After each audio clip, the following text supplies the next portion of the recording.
आज मैं आपको एक कहानी सुनाऊंगा। ये कहानी है शतरंज के उत्पत्ति के बारे में। ये बहुत ही रोमांचक कहानी है और ये वही अपने चेस के गेम के बारे में है। तो जब शतरंज की उत्पत्ति हुई, यानी उसके आविष्कारक ने पहली बार उसके बारे में सोचा और उस खेल को बनाया, तो उसने ये भी सोचा कि क्यों ना ये खेल जाकर हमारे शहर के सम्राट को दिखाया जाए। अब भाई, सम्राट बहुत बड़े आदमी हैं, अगर उन्हें ये खेल पसंद आ गया तो क्या पता वो बहुत बड़ा इनाम दे दे। और यही सोचकर वो सम्राट के पास अपना खेल लेकर गया। जब उसने सम्राट को अपना खेल दिखाया तो सम्राट बहुत ही प्रभावित हुए कि भाई, क्या खेल बनाया है जो इतनी ही बुद्धिमत्ता की जरूरत रखता है कि कोई मामूली इंसान इसे खेल नहीं सकता। तो ये खेल देखकर महाराज ने बोला कि तुम बहुत बुद्धिमान इंसान हो और मैं तुम्हारे खेल से बहुत प्रभावित हूं, बहुत खुश हूं, तो क्यों ना तुम कुछ इनाम मांग लो। तो जब वो इनाम मांगने के लिए सोच रहा था तो राजा के दिमाग में बहुत से सवाल थे कि ये क्या मांगेगा। वो हीरे जवाहरात भी मांग सकता है या कुछ और भी मांग सकता है। भाई, मैं होता तो मैं तो बहुत कुछ मांगता, गाड़ी, बंगला, शायद जागीर, कुछ भी मांग लेता। हीरे जवाहरात तो जरूर मांगता। और आप भी होते तो वैसे ही कुछ करते, साइकिल मांग लेते, गाड़ी मांग लेते, मोबाइल मांग लेते, कुछ भी, खिलौने मांग लेते। पर उस आविष्कारक ने ऐसा कुछ नहीं मांगा। उसने क्या मांगा जानते हैं? उसने मांगा चावल का एक दाना। अब महाराज बहुत ही चिंता में पड़ गए कि ये चावल का दाना क्यों चाहता है। आखिर इसके पास तो बहुत कुछ हो सकता था, ये मुझे बहुत कुछ मांग सकता था, हीरे जवाहरात तो मांग लेता, ये चावल का दाना मांग रहा है, ये आदमी सिरफिरा है। तो फिर उसने पूछा कि चलो, तुम चावल का दाना ही चाहते हो तो कितना चाहिए? किलो, 2 किलो, सेर, 2 सेर, 1000 किलो, कितना चावल चाहते हो? तब उस आदमी ने कहा कि महाराज, मैंने तो ये छोटा सा खेल बनाया है जिसमें सिर्फ 64 खाने हैं। तो जब मेरे पास सिर्फ 64 खाने हैं तो क्यों ना आप मुझे 64 खाने के नाप से कुछ दाने चावल के दे दें। महाराज ने सोचा कि ये क्या कह रहा है। मतलब एक तो इसने एक खेल बनाया जो बहुत ही बुद्धिमत्ता वाला है, उसके बाद ये मांग ऐसी कर रहा है जैसी कि इसके पास कोई बुद्धि ही नहीं हो। और फिर एक शतरंज के 64 खाने हैं तो उससे मैं चावल कैसे नाप सकता हूं? तो उसने पूछा कि भाई बताओ कि तुम चावल कैसे नापना चाहते हो।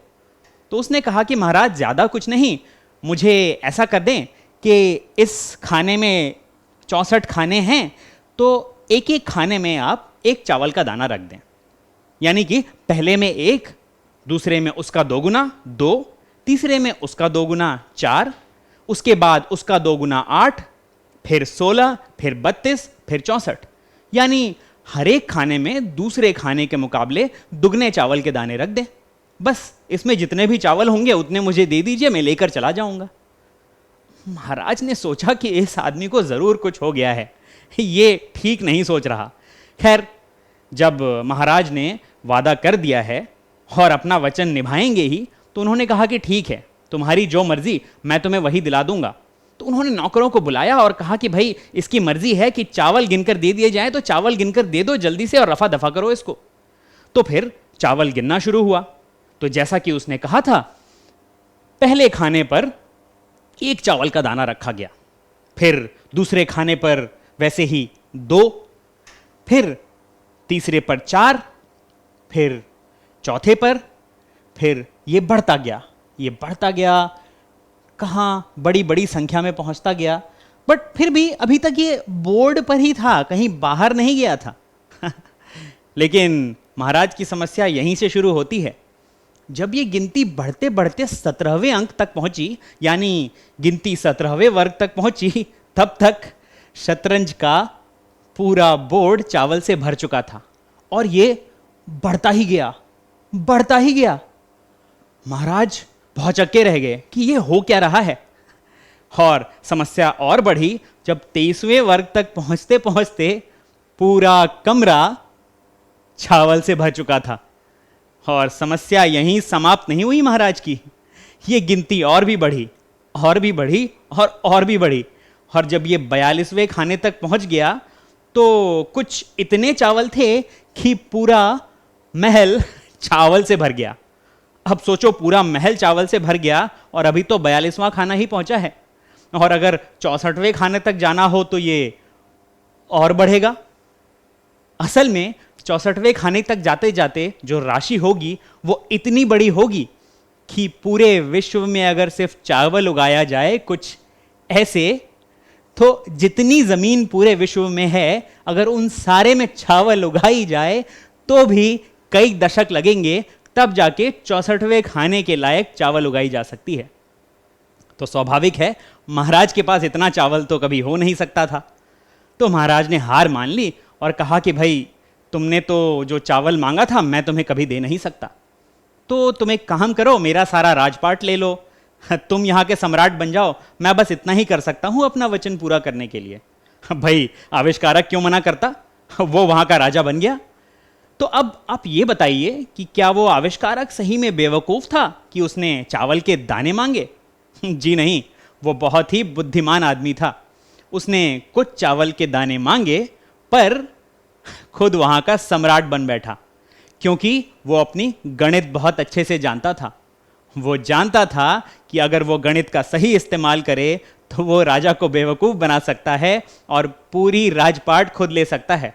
अब भाई वो खुद जाकर अगर राजा से पहले कहता कि मुझे राजपाट चाहिए, मुझे तुम्हारी जगह लेनी है, तो क्या राजा उसे कभी राजा बनने देता? उसे वो जेल की हवा खिला देता। पर क्योंकि उसने गणित का सहारा लिया और घातांक का इस्तेमाल किया, इसी कारण से वो इतनी बड़ी राशि के बराबर मांग कर पाया जिसका कि राजा को एहसास भी नहीं था। तो यहां पर उसने क्या किया? घातांक का इस्तेमाल, है ना? तो ये घातांक होता क्या है? ये चेस के जो खाने थे उसमें घातांक का इस्तेमाल कैसे हुआ? इसको और अच्छे से देखते हैं। हम बहुत सारे दो देख रहे हैं, दो के साथ दो जुड़े हुए हैं और बहुत सारे दो जुड़े हुए हैं। तो यहां हम देखते हैं कि यहां एक दो है, यहां दो दो जुड़े हुए हैं, यहां तीन दो, यहां पांच दो, और उसी प्रकार यहां 10 दो जुड़े हुए हैं। तो जब इतने सारे दो जोड़े गए हैं तो क्या इनको इतना ही बड़ा लिखना पड़ेगा हर बार? कहीं हमें 50 दो जोड़ने हो तो उसके लिए हम क्या करते हैं? मान लीजिए कि ये 3 दो हैं, तो इसको हम लिख सकते हैं 2 गुणे 3, या फिर यहां 5 दो है तो हम लिख सकते हैं 2 गुणे 5। यानी कि इन सारी संख्याओं के लिए हम कुछ ऐसे लिख सकते हैं कि 2 अगर 2 बार है तो 2 गुणे 2, 2 अगर 7 बार है तो 2 गुणे 7, और 2 अगर 10 बार जोड़ा गया है तो 2 गुणे 10। तो जब हमने ऐसा लिखा तो 50 या 100 बार जोड़ने के लिए कुछ कैसा करेंगे हम? तो अगर हम 2 को 2 से ही 50 बार जोड़ें तो हम इसे 2 गुणे 50 लिख सकते हैं, और अगर 2 को 2 से ही 100 बार जोड़ें तो 2 गुणे 100 लिख सकते हैं। अब अगर हम ऐसा लिखते हैं तो इसे हम कहते क्या हैं? और कुछ नहीं, ये तो हम गुणन ही तो कर रहे हैं, यानी ये गुणा है या मल्टीप्लिकेशन। तो हम मान सकते हैं कि गुणा और कुछ नहीं है, बार बार जोड़ना है। यानी किसी भी चीज को जब हम बार बार जोड़ते हैं तो हम उसे गुणा में लिख सकते हैं। तो भाई अगर ऐसा हो कि गुणन के बारे में तो हमने देख लिया कि अगर जोड़ा जाए बार बार तो हम गुणन कर सकते हैं, लेकिन अगर बार बार गुणन हो जाए यानी कि कुछ ऐसा, अब यहां पर 2 बार बार गुणा किया जा रहा है। तो अब जब 2 बार बार गुणा किया जा रहा है तो इसे हम क्या लिखेंगे? क्या हम ऐसे ही लिखते चले जाएंगे? ये तो फिर भी 10 था, यहां तक आ गया। अगर हमें 50 बार गुणा करना हो या 100 बार 2 को ही गुणा करना हो तो हमारे पास तो जगह ही कम पड़ जाएगी और ये समझने में भी बहुत मुश्किल होगा। तो इसके लिए गणित में एक तरीका बनाया गया है, उसको कुछ ऐसे लिखा जाता है। यानी कि जब 2 बार गुणा होता है तो हम 2 के ऊपर दाईं तरफ ऊपर में 2 लिख देते हैं, यानी 2 का 2 बार गुणन हुआ है। उसी प्रकार 10 के साथ में हम लिखते हैं 2 के ऊपर 10, यानी 10 अलग अलग 2 गुणा किए गए हैं। तो इसी को ध्यान में रखते हुए हम समझ सकते हैं कि अगर 50 बार गुणा किया गया हो तो 2 के ऊपर 50 होगा, और अगर 100 बार गुणा किया हो तो 2 के ऊपर 100 लिख सकते हैं। तो इसे आखिर में कहते क्या हैं? इसे कहते हैं घातांक, यानी एक्सपोनेंट। इसका मतलब होता है बार बार गुणन करना। यानी अगर बार बार गुणन करना हो तो हम घातांक की सहायता लेते हैं उसे लिखने के लिए या कम जगह में लिखने के लिए। तो एक बार के लिए समझ लें कि यह घातांक होता क्या है। तो यहां हम देख पा सकते हैं कि 2 के ऊपर 3 लिखा है और यहां उसके बराबर है 2 3 बार गुणा किया गया है। तो यहां पर क्योंकि 2 बार बार गुणा किया गया है इसीलिए इसे हम आधार कहते हैं, बेस। अब ये तो हो गया बेस, लेकिन ये कितनी बार गुणा किया गया है? ये कुल 3 बार गुणा किया गया है। तो अब क्योंकि इसे 3 बार गुणा किया गया है तो ये जो घातांक होगा इसे हम 3 लिखते हैं, यानी पावर। तो एक्सपोनेंट, पावर या घातांक ये सारी एक ही चीजें हैं जिसे हम अलग अलग तरीके से बोलते हैं। तो यहां पे आधार है 2 और घातांक है 3। तो अगर हम फिर से देखें कि यहां पे 3 है और 3 के ऊपर 4 है, तो अब हम जानते हैं कि ये 4 कुछ और नहीं घातांक है या एक्सपोनेंट है, और ये 3 जो नीचे वाला है ये आधार या बेस है। अब हमें ये समझना पड़ेगा कि ये 3 के ऊपर जो 4 लिखा है इसका मतलब ये नहीं है कि ये 3 गुने 4 हो जाए। ये बिल्कुल 3 गुने 4 नहीं है, ये कुछ और है। ये क्या है? ये है 3 को 4 बार गुणा किया गया है, तब हम लिखते हैं 3 के ऊपर 4। तो अगर ऐसा है तो इसे कहा क्या जाता है? इसे पढ़ा जाता है 3 की घात 4 या 3 की पावर 4, यानी ये और कुछ नहीं है 3 की पावर 4 या 3 की घात 4। तो अब जब हम ये जानते हैं तो हम एक छोटा सा सवाल हल करते हैं। तो यह प्रश्न है कि 8 के ऊपर 2 लिखा गया है, तो हम इसे क्या कहेंगे? 8 की घात 2। तो जब 8 की घात 2 है तो इसका मतलब यह है कि 8 हमारा बेस है यानी आधार, और 2 हमारा पावर है यानी घातांक।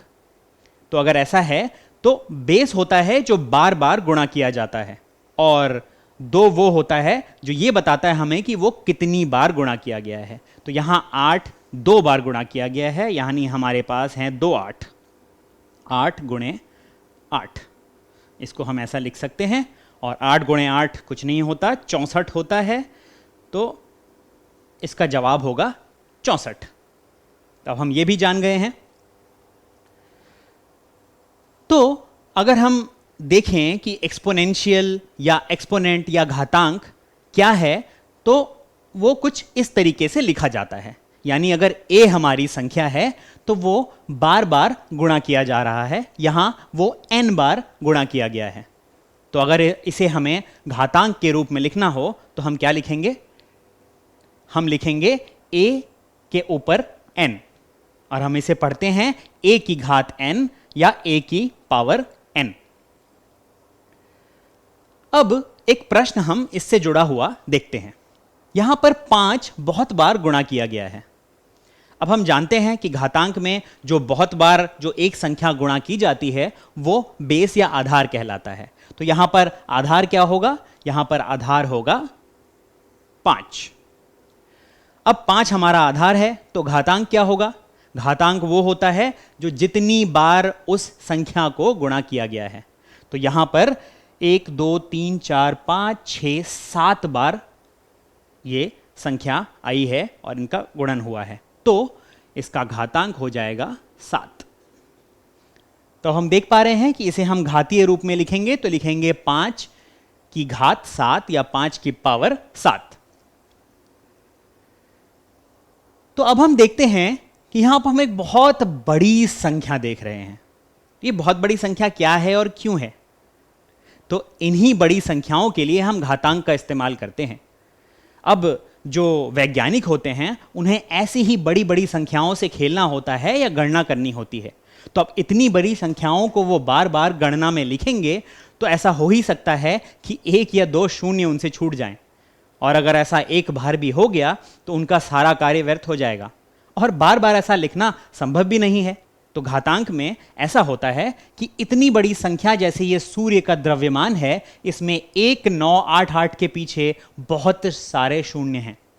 अगर हम गिने तो शायद पूरे 27 शून्य हो जाएंगे। अब 27 शून्य बार बार न लिख के हम इसे ऐसा लिख सकते हैं कि 1988 गुणे 1 के पीछे पूरे 27 शून्य, और अगर ये पूरे 27 शून्य 1 के पीछे हैं तो अगर हम इसे घातांक के रूप में लिखेंगे तो हम लिख सकते हैं 10 के ऊपर 27 या 10 की घात 27। तो अब हमारा ये जो इतना बड़ा संख्या था वो 1988 गुणे 10 के ऊपर 27 यानी 10 की घात 27 बन गया। तो अब ये लिखने में भी आसान होगा और समझने में भी आसान होगा, है ना। अब ऐसा ही एक प्रकाश वर्ष के लिए अगर हम देखें, अब एक प्रकाश वर्ष होता क्या है? एक प्रकाश वर्ष वो होता है जो प्रकाश द्वारा एक वर्ष में तय की गई दूरी है। यानी एक वर्ष में अगर प्रकाश चलती रहे, प्रकाश की किरण, तो वो एक वर्ष में जितनी दूरी तय करेगी वो कुछ इतना बड़ा होता है। यानी इतनी बड़ी संख्या होती है जिसमें कुछ नहीं तो कुल 12 शून्य हैं। अब इन 12 शून्यों को अगर हमें लिखना हो छोटे रूप में तो हम लिख सकते हैं 1 के पीछे 12 शून्य गुणे 9461। अब 9461 और यहां 12 शून्य हैं तो 10 के ऊपर 12 यानी 10 की घात 12। तो इस प्रकार से यह संख्या बहुत छोटी हो गई जो पहले बहुत ज्यादा बड़ी थी। तो अब हम जानते हैं कि घातांक क्या होता है और वो कैसे लिखा जाता है। तो अब हम एक और चीज जान लें कि घातांक और गुणा एक नहीं है और उसे एक समझने की भूल नहीं होनी चाहिए, क्योंकि घातांक बहुत जल्दी बहुत बड़ी संख्या का रूप ले लेता है, जबकि गुणन उस मुकाबले में बहुत धीरे धीरे आगे बढ़ता है। तो हम एक तुलना करते हैं। अब यहां हम देखते हैं कि 3 का गुणा 1 से किया गया और यहां 3 की पावर 1 चढ़ाई गई या 3 का घातांक 1 चढ़ाया गया। तो यहां हम देखते हैं कि 3 को जब 1 से गुणा किया गया तो हमारे पास 3 बक्से आए, और जब 3 की पावर 1 की गई तो यहां भी 3 बक्से आए। तो शुरुआत तो भाई एक जैसी हुई। अब 3 को 2 से गुणा किया गया। जैसे ही 3 को 2 से गुणा किया गया यानी 6, तो 6 बक्से आ गए। लेकिन जैसे ही 3 की पावर में 2 चढ़ा तो वही 2 इसे 9 बना देता है, क्योंकि 3 की पावर 2 या 3 की घातांक 2 का मतलब होता है 3 गुने 3 यानी 9। तो यहां 6 हुए, यहां 9 हुए।